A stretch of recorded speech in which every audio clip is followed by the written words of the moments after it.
बहुत पुराने ज़माने की बात है। अरब के एक शहर में हसन नाम का एक नौजवान रहता था। वो बहुत गरीब था, लेकिन उसकी पहचान उसकी गरीबी नहीं, बल्कि उसकी ईमानदारी और सच्चाई थी। पूरे शहर में लोग कहते थे कि अगर कोई चीज़ हसन के पास अमानत रख दो, तो वो उसे अपनी जान से भी ज़्यादा संभाल कर रखेगा। हसन का काम बाजार में छोटे मोटे सामान बेचना था। सुबह वो अपनी छोटी सी दुकान खोलता और शाम तक मेहनत करता। कमाई बहुत ज्यादा नहीं होती थी, लेकिन वो हमेशा हलाल कमाई पर ही भरोसा करता था। एक दिन शहर का एक बहुत अमीर ताजिर हसन की दुकान पर आया। उस ताजिर के पास एक छोटा सा थैला था जिसमें सोने के सिक्के थे। उसने हसन से कहा, मुझे कुछ दिनों के लिए दूसरे शहर जाना है, क्या तुम ये थैला मेरे पास अमानत रख सकते हो?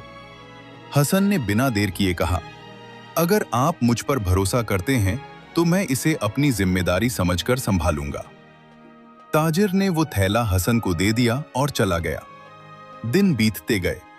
हसन ने उस थैले को अपने घर में एक सुरक्षित जगह पर रख दिया। उसने कभी उसे खोलकर देखने की कोशिश भी नहीं की, क्योंकि उसके लिए अमानत में खयानत करना सबसे बड़ा गुनाह था। एक दिन हसन की मां बहुत बीमार पड़ गई। हकीम को बुलाने और दवा लाने के लिए पैसे की जरूरत थी, लेकिन हसन के पास इतने पैसे नहीं थे। उसकी नजर कुछ पल के लिए उस थैले पर पड़ी जिसमें सोने के सिक्के थे। उसके दिल में ख्याल आया कि अगर वह थोड़े से सिक्के ले ले तो मां का इलाज हो सकता है। लेकिन अगले ही पल उसने खुद से कहा, यह मेरी चीज नहीं है, यह किसी की अमानत है। अगर मैंने इसमें से कुछ लिया तो यह बेईमानी होगी और अल्लाह मुझसे नाराज हो जाएगा।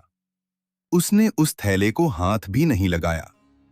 अगले दिन उसने और ज्यादा मेहनत की, पूरे शहर में काम ढूंढा और आखिरकार कुछ पैसे जमा करके मां की दवा ले आया। धीरे धीरे उसकी मां ठीक होने लगी। कुछ महीनों बाद वह अमीर ताजिर वापस आया। वह सीधे हसन की दुकान पर पहुंचा और बोला, क्या मेरी अमानत सुरक्षित है?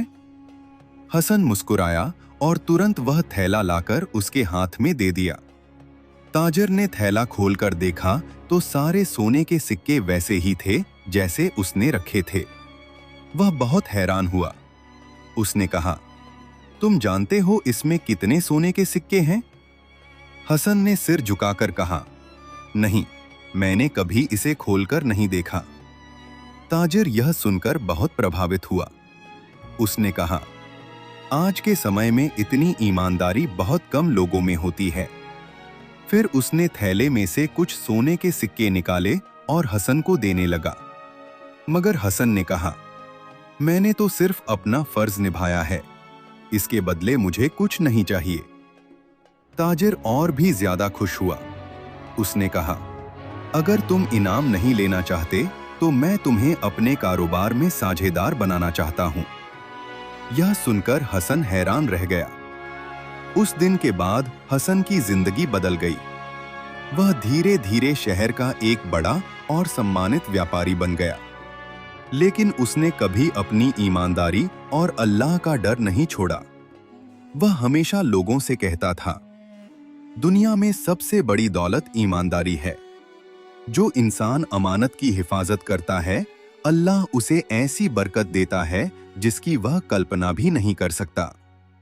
हसन अब उस अमीर ताजिर के कारोबार में साझेदार बन चुका था। पहले वो एक छोटी सी दुकान चलाता था, लेकिन अब उसके पास बड़े बड़े कारवां थे जो अलग अलग शहरों में सामान लेकर जाते थे। अल्लाह ने उसके कारोबार में बहुत बरकत दी थी, लेकिन हसन ने कभी अपने पुराने दिन नहीं भूले। वो आज भी सुबह सबसे पहले फजर की नमाज पढ़ता, अल्लाह का शुक्र अदा करता और फिर अपने काम की शुरुआत करता। एक दिन हसन अपने गोदाम में बैठा हिसाब देख रहा था। तभी उसका एक नौकर घबराया हुआ आया और बोला, मालिक, बड़ी मुसीबत हो गई है। हमारा एक कारवां जो दूसरे शहर जा रहा था, रास्ते में लुटेरों ने लूट लिया। ये सुनकर आसपास के लोग बहुत परेशान हो गए। उस कारवां में बहुत कीमती सामान था। हसन कुछ देर खामोश रहा, फिर उसने धीरे से कहा, जो अल्लाह की मर्जी होगी वही होगा। अगर हमारा नुकसान हुआ है तो शायद इसमें भी कोई भलाई होगी। उसने अपने नौकरों को डांटा नहीं और न ही किसी पर गुस्सा किया। उसने बस सबको सब्र करने की सलाह दी। कुछ दिनों बाद खबर आई कि उन लुटेरों में से एक आदमी पकड़ा गया है। उसे शहर के काजी के सामने लाया गया। पूछताछ में उसने बताया कि जब उन्होंने कारवां लूटा तो उनमें से एक लुटेरा अचानक बीमार हो गया। मरने से पहले उस लुटेरे ने कहा था, हमने जिस आदमी का माल लूटा है वो बहुत नेक और ईमानदार इंसान है। मैंने उसके बारे में बहुत सुना है। अगर मुझसे गलती हुई है तो अल्लाह मुझे माफ कर दे। उसकी बात सुनकर बाकी लुटेरों के दिल बदल गए। उन्होंने फैसला किया कि सारा सामान वापस कर दिया जाए। कुछ ही दिनों बाद पूरा कारवां और सारा सामान हसन के पास वापस पहुंचा दिया गया।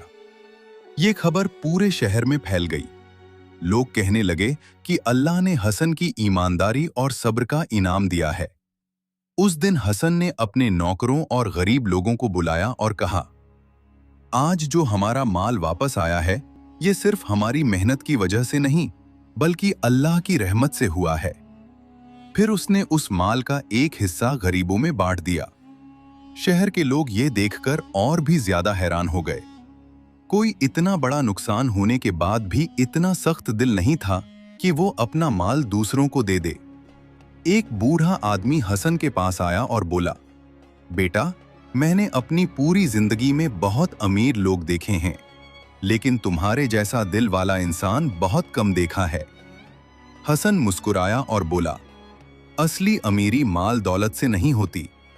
असली अमीरी तो दिल की होती है और वो सिर्फ अल्लाह की याद से मिलती है। समय बीतता गया और हसन का नाम दूर दूर तक फैल गया। लोग उसे सिर्फ एक व्यापारी नहीं बल्कि ईमानदारी और इंसाफ की मिसाल मानने लगे। बहुत पुराने जमाने की बात है। रेगिस्तान के किनारे बसा हुआ एक छोटा मगर सुकून भरा कस्बा था जिसका नाम नूरगढ़ था। यह कस्बा ऊंची दीवारों या बड़े बाजारों के लिए मशहूर नहीं था, बल्कि यहाँ की पहचान थी लोगों का सादा जीवन और अल्लाह पर मजबूत यकीन। शाम ढलते ही जब मस्जिद से अजान की आवाज उठती तो लगता जैसे पूरा कस्बा उसी आवाज के साथ सांस ले रहा हो। नूरगढ़ में एक नौजवान रहता था जिसका नाम यूसुफ था। वह ऊंटों की देखभाल करता था। सुबह सूरज निकलने से पहले उठता, ऊंटों को लेकर रेगिस्तान की तरफ निकल जाता और दिन भर तपती रेत पर चलता रहता। उसके कपड़े साधारण थे, हाथों पर मेहनत के निशान थे और चेहरा हमेशा खामोश रहता था। लोग उसे जानते जरूर थे मगर कोई खास अहमियत नहीं देते थे। यूसुफ की जिंदगी में कोई बड़ी बात नहीं थी मगर उसका दिल बहुत बड़ा था। जो थोड़ा बहुत मिलता उसी में खुश रहता। अगर कभी किसी गरीब को ज्यादा मुश्किल में देखता तो अपना खाना बांट देता। उसे कभी यह फिक्र नहीं होती थी कि लोग क्या कहेंगे। वह मानता था कि अगर अल्लाह राजी है तो दुनिया की राय मायने नहीं रखती। यूसुफ की एक आदत ऐसी थी जिसके बारे में कोई नहीं जानता था। हर रात जब पूरा कस्बा गहरी नींद में डूब जाता, वह चुपचाप उठता, बिना किसी आवाज के वुजू करता और अंधेरे में मस्जिद की तरफ बढ़ जाता। मस्जिद के एक कोने में खड़ा होकर वह लंबे सजदे करता। न दुआ ऊंची आवाज में होती, न कोई आहट, बस आंसू और खामोशी। उसी कस्बे में एक और शख्स रहता था, हाकिम। हाकिम बहुत बड़ा आलिम था। उसका इल्म मशहूर था। दूर दूर से लोग उससे सवाल पूछने आते। उसकी तकरीरें असरदार होती थीं और लोग उसकी बातों से मुतासिर होते थे। मगर उसके दिल के किसी कोने में यह चाह छुपी थी कि लोग उसकी तारीफ करें, उसका नाम लिया जाए। हाकिम दिन में दीन की बातें करता मगर रात को अक्सर सोच में डूबा रहता। वह महसूस करता था कि उसकी इबादत में कहीं ना कहीं सुकून की कमी है। फिर भी वह इस एहसास को दबा देता क्योंकि लोग उसे नेक और बड़ा समझते थे। एक साल नूरगढ़ पर अचानक बड़ी आफत आ गई। तेज आंधियों और रेत के तूफानों ने कस्बे को घेर लिया। आसमान पीला हो गया, हवा में रेत भर गई, कई घरों की छतें गिर गईं, कुएं रेत से भर गए। बच्चे डर के मारे रोने लगे और लोग मस्जिद की तरफ भागे। मस्जिद में जमा होकर लोगों ने हाकिम से कहा, आप अल्लाह के करीब हैं, दुआ कीजिए कि यह आफत टल जाए। हाकिम ने सबके सामने हाथ उठाए, ऊंची आवाज में दुआ की। लोग रोते हुए आमीन कहते रहे मगर तूफान कम होने के बजाय और तेज हो गया। हाकिम का दिल कांप उठा। उसे पहली बार लगा कि शायद उसकी दुआ में वह असर नहीं है जिसकी उसे उम्मीद थी। रात गहरी हो गई, लोग थक कर बैठ गए, कुछ मायूस होकर घर लौट गए। उसी सन्नाटे में यूसुफ मस्जिद में दाखिल हुआ। ना कोई उसे देख पाया, न किसी ने रोका। वह एक अंधेरे कोने में गया और सजदे में गिर पड़ा। उसकी आंखों से आंसू बहने लगे। ऐ मेरे रब, उसने फुसफुसाकर कहा, मैं कोई आलिम नहीं, न कोई बड़ा आदमी हूं, मगर तू मेरे दिल को जानता है। अगर मेरी खामोश इबादत तुझे पसंद है तो हम पर रहम फरमा। वह देर तक सजदे में रहा। उसकी आवाज किसी ने नहीं सुनी, मगर उसकी दुआ आसमान तक पहुंच गई। रात के आखिरी पहर अचानक हवा की रफ्तार धीमी पड़ने लगी, रेत बैठने लगी, आसमान साफ होने लगा। सुबह जब सूरज निकला तो नूरगढ़ महफूज था। नुकसान हुआ था मगर आफत टल चुकी थी। लोग सजदे में गिर पड़े। हर तरफ अल्हम्दुलिल्लाह की आवाज गूंजने लगी। हाकिम खामोश खड़ा था। उसके दिल पर जैसे कोई पर्दा हट गया हो। कुछ दिनों बाद हाकिम ने यूसुफ को रात के वक्त मस्जिद में अकेले इबादत करते देख लिया। उसके सजदे में ऐसा सुकून था जो उसने कभी अपनी ऊंची दुआओं में महसूस नहीं किया था। हाकिम की आंखों से आंसू बहने लगे। उस दिन के बाद हाकिम बदल गया। उसकी तकरीरें कम हो गईं, उसका दिखावा खत्म हो गया। वह ज्यादा खामोश रहने लगा, ज्यादा सच्चे दिल से इबादत करने लगा। यूसुफ वहीं रहा, सादा, गुमनाम और अल्लाह के करीब।